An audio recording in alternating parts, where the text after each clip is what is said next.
Kesehatan adalah hal yang paling penting dalam kehidupan kita. Dengan kesehatan, ada banyak hal yang bisa kita lakukan dan kita raih. Pada saat ini, kita akan mendengarkan tips kesehatan agar kita dapat belajar bagaimana cara mempertahankan kesehatan fisik, mental, dan rohani agar kehidupan kita dapat menjadi kemuliaan bagi nama Tuhan. Shalom, salam sejahtera bagi kita semua, salam sehat, dan selamat berjumpa kembali dalam acara tips kesehatan. Pada saat ini saya akan membawakan tentang satu hal yang merupakan masalah kalau terjadi di dalam kehidupan kita, yaitu tentang pikun atau demensia dalam bahasa kedokteran. Apakah pikun atau demensia ini bisa dicegah? Karena banyak orang yang sudah mengalami penderitaan apabila dia mengalami pikun atau demensia, dan ketergantungan adalah sangat besar kepada orang lain karena sudah mengalami suatu keadaan disorientasi. Artinya tidak dapat mengorientasi waktu, tempat, orang, dan lain-lain. Sehingga dia harus selalu dibimbing oleh orang lain. Nah, pertanyaannya, apakah pikun semacam itu, demensia itu dapat dicegah? Nah, apa sebenarnya yang dimaksudkan dengan pikun? Pikun itu banyak orang dikaitkan dengan adanya lansia atau lanjut usia. Tetapi tidak selalu lansia itu mengalami pikun. Pikun itu adalah sebenarnya penurunan dari daya ingat atau memori kita. Dan memori itu adalah merupakan proses belajar yang terjadi sebagai rekaman yang ada di otak kita. Jadi pikun sebenarnya adalah satu proses di mana terjadi suatu penurunan daya ingat atau memori di otak, dan bukan saja penurunan memori itu, tetapi juga disertai dengan gangguan yang dinamakan gangguan kognitif. Jadi kalau kita katakan apa itu kognitif, sebenarnya kognitif itu adalah gangguan orang itu tidak dapat lagi membuat perencanaan, pertimbangan sudah tidak ada lagi. Nah, apa bedanya dengan lupa? Sebenarnya pikun itu adalah lupa yang lama sekali dan tidak kembali lagi. Kalau kita lupa biasa, itu hanya kondisi sesaat. Kita blocking, kita mengalami suatu stres dan tidak fokus kepada satu hal sehingga kita lupa. Tetapi hal ini tidak terjadi berulang-ulang. Kalau terlalu sering, itu berarti kita sudah masuk ke pikun yang dini. Nah, apa sebenarnya beda antara lupa normal dengan demensia atau pikun ini? Lupa itu biasanya jarang bertemu dengan seseorang. Tetapi apabila demensia, walaupun ketemu setiap hari, dia selalu lupa akan namanya dan berulang-ulang bertanya tentang hal yang sama, dan kebanyakan lupa itu terjadi atau memori itu hilang pada keadaan-keadaan yang biasa terjadi dan dekat-dekat atau terakhir sekali.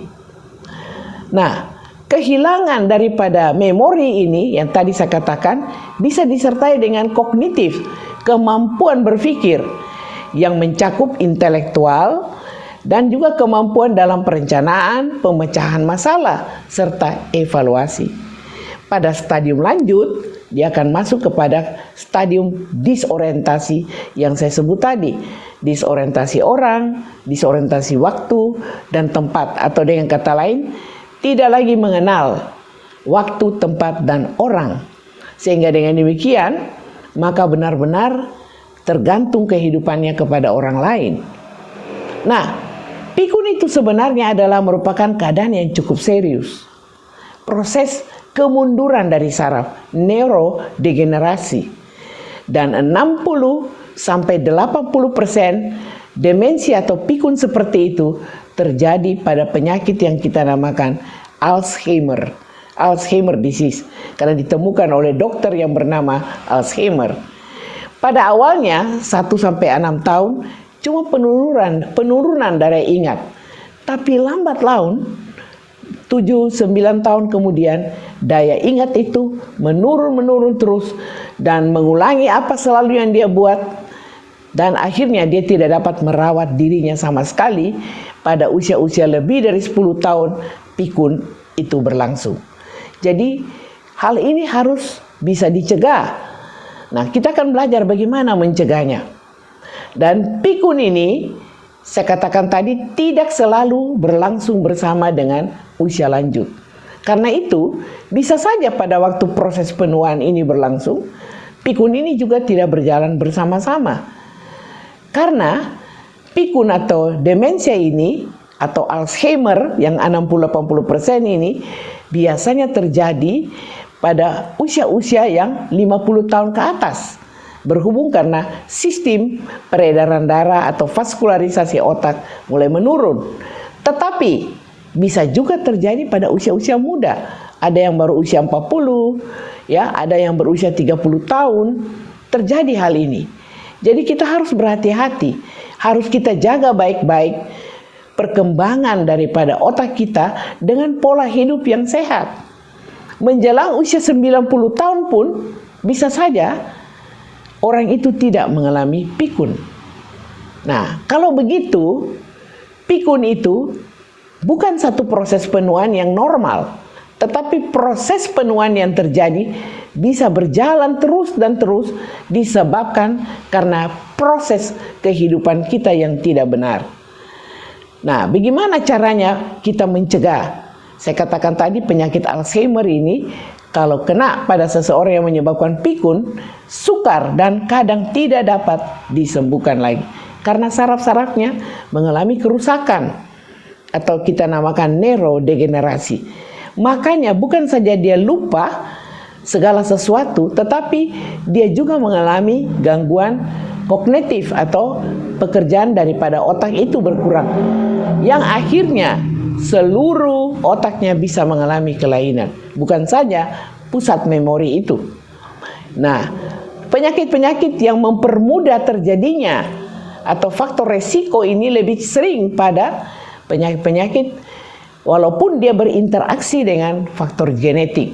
Faktor genetik kecil sekali, kurang dari 2%. Tetapi kalau dikaitkan dengan penyakit-penyakit berisiko yang mengakibatkan gangguan peredaran darah otak kita, contohnya pada penyakit stroke, hipertensi, pernah mengalami trauma pada kepala. Faktor ini menunjang terjadinya terpikun ini lebih cepat lagi. Jadi kita harus melihat faktor-faktor apa yang kita bisa cegah selain penyakit-penyakit tadi.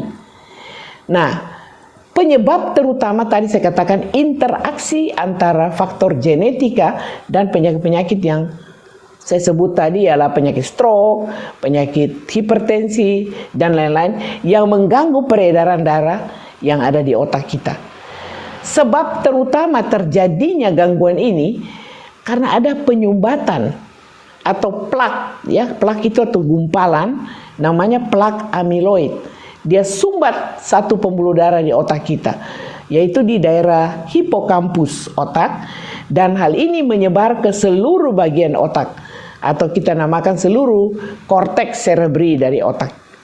Kalau kita lihat gambar ini, plak protein itu dia tutup itu daerah hipokampus sehingga memorinya itu hilang.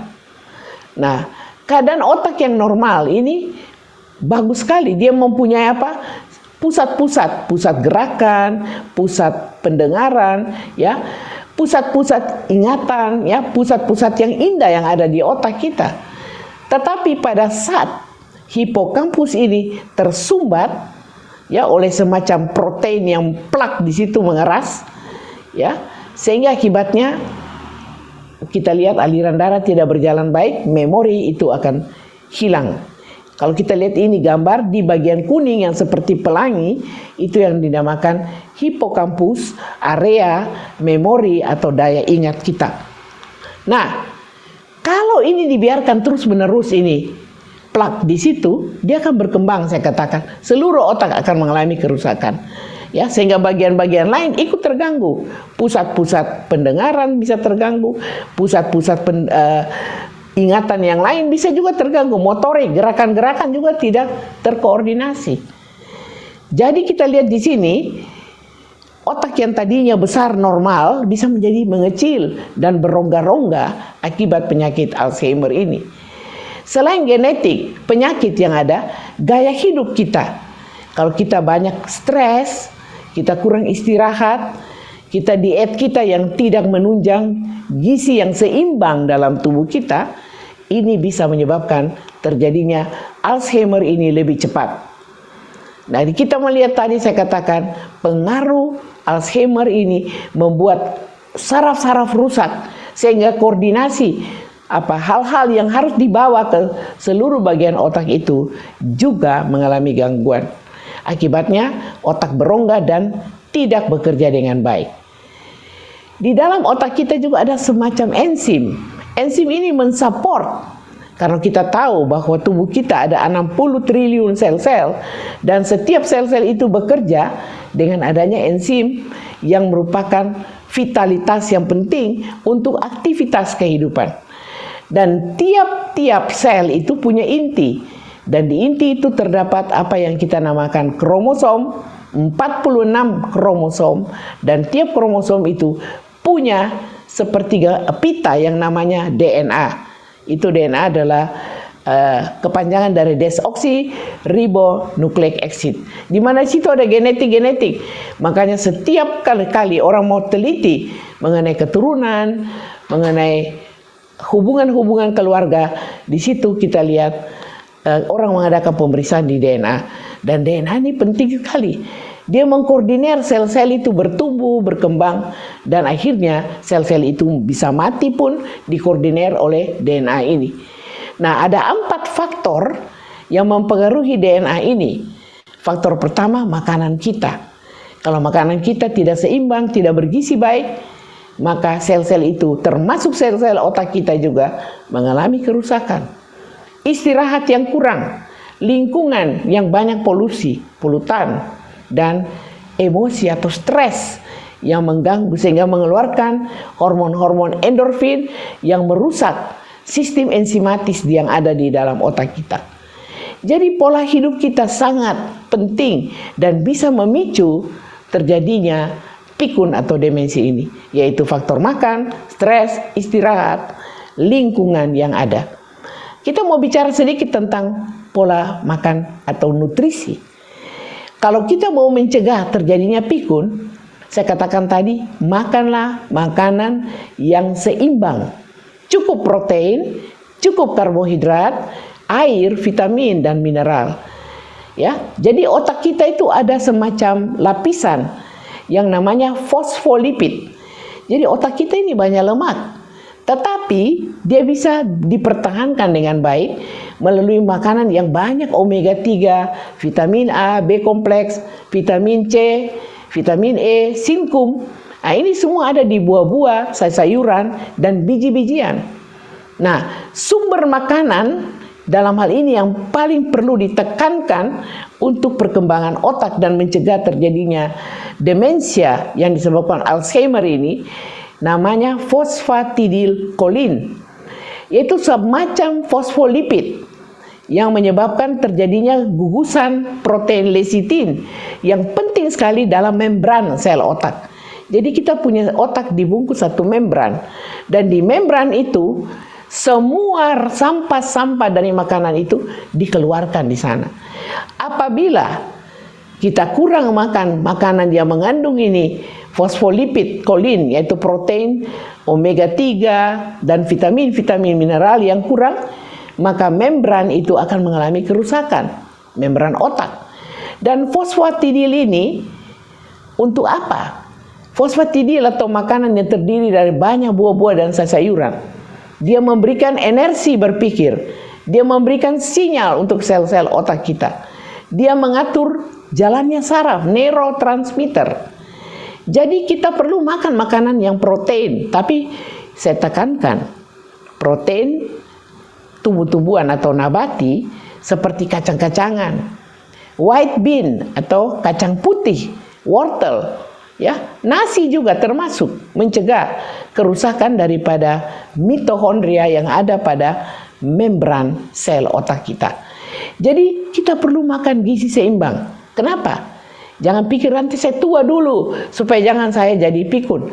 Mulai 20 tahun proses penuaan itu sudah berlangsung dan mulai penurunan sampai 2%. Ya. Jadi kadang-kadang kita perlu juga ada suplemen kalau kita tidak bisa makanan yang bergizi. Nah, ini saya perlihatkan.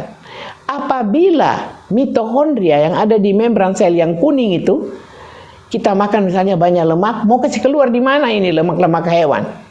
Kasih masuk di situ. Di sana dia dikasih hancurkan. Setelah dia dihancurkan, dia dibuang atau diotofagikan atau dirusakkan, ataupun digunakan sebagai apa? Didaur ulang. Luar biasa, ada kantong. Namanya kantong lisosom. Kantong itu dikasih masuk ini sampah. Nah, sekarang kita mau belajar. Sebenarnya kantong yang menangkal atau mengambil semua lemak-lemak itu sebenarnya terjadi karena apa? Kalau saja kita makan, tidak ada waktu makan yang tertentu, jarak makan yang sembarang, maka kantong-kantong itu tidak sanggup akan membuat kehancuran daripada lemak. Dan lemak inilah yang menutup pembuluh darah ke otak, terutama di daerah hipokampus otak, dan menyebabkan kita mengalami pikun atau demensia. Jadi kita bisa cegah dengan pola hidup kita yang sehat. Makan di antara jam makan yang betul. Makan lebih banyak protein-protein yang berasal dari nabati atau tumbuh-tumbuhan. Ya, kita kurangi itu lemak karena susah dikeluarkan dan dia akan menjadi plak, gumpalan yang menunjang atau menutup. Ya, dan ini sebenarnya kalau tidak menutup bahaya sekali. Kalau dia menutup ini tidak ada energi, mitochondria rusak, tidak ada detoksikasi antar racun-racun yang ada di dalam sel-sel yang ada di otak, dan orang itu akan menjadi pikun atau mengalami Alzheimer. Kita kurangi makanan-makanan sampah ini. Kita remajakan sel-sel tubuh kita dengan enzim-enzim yang dibutuhkan, terutama yang berasal dari buah-buah dan sayur-sayuran. Dalam 30-40 menit sebelum lengkap kita makan buah-buah ini dengan baik, dan sel-sel kita bisa menguatkan sel-sel yang ada di otak kita. Jadi proses daur ulang terjadi juga di membran otak kita. Istirahat, tidur yang cukup, karena di sana terjadi detoksikasi atau mengantisipasi racun-racun kepada otak kita. Ada satu penelitian dari Profesor Noboru dari Universitas dari Tokyo, dikatakan kita perlu melangkah itu makanan, jangan terlalu cepat, dan proses penuaan tubuh kita dan demensia akan terjadi lebih cepat bila mana kita tidak makan bergizi dan kita tidak atur jarak antar makan itu. Jadi nutrisi adalah neurotransmitter faktor yang paling penting. Mari makan makanan yang sehat yang menunjang bakteri-bakteri probiotik yang ada di usus kita, yang mengirim transmitter yang baik ke otak kita. Makan banyak sayur-sayuran juga mengatur mood kita dengan adanya makanan ini. Dan makanan sehat tidak sebagai penyebab stres yang merusak sel-sel otak kita. Kita jauhkan, berpikir secara positif. Di sini kita melihat pada saat kita makan makanan-makanan yang ada fitokimia, sayur-sayuran, buah-buah, maka ke otak kita akan ditransfer serotonin, sehingga akibatnya kita punya mental, kognitif, imunitas kita berjalan dengan baik. Jadi stres saya katakan karena dia menghasilkan dopamin dan noradrenalin yang merusak DNA sel-sel otak kita. Begitu pula dengan lingkungan yang bersih membuat proses dalam otak itu sel-selnya berjalan baik. Olahraga juga sistem sirkulasi menjadi baik. Olahraga juga termasuk ke exercise otak. Artinya kita menggunakan otak kita sampai kita usia lanjut. Jadi kesimpulan yang penting di sini, demensia atau pikun bisa dicegah dengan cara apa? Pola hidup yang sehat, nutrisi atau makanan yang seimbang, menggunakan protein tumbuhan lebih banyak seperti sumber-sumber prebiotik untuk atau pengantar neurotransmitter yang sehat ke otak kita supaya mental kita, mood kita lebih baik. istirahat, tidur yang cukup, dan istirahat juga antar jam makan yang cukup untuk mencegah detoksikasi atau untuk menunjang, bukan mencegah, menunjang detoksikasi yang ada di sel-sel otak kita. Jauhkanlah stres, cara berpikir yang sehat. Jauhkan udara polutan yang merusak saraf-saraf toksis. Exercise jasmania, exercise otak kita. Dan gunakan otak sejak muda sampai kita menjadi usia lanjut.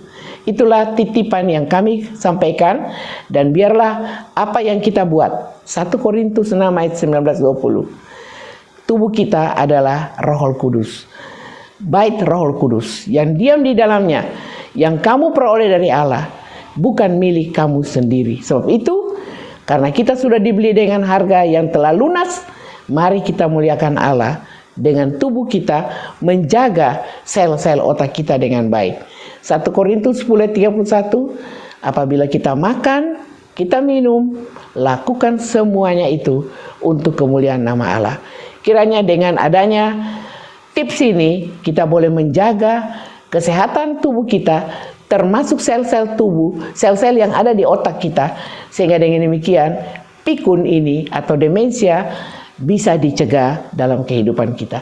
Tuhan memberkati kita.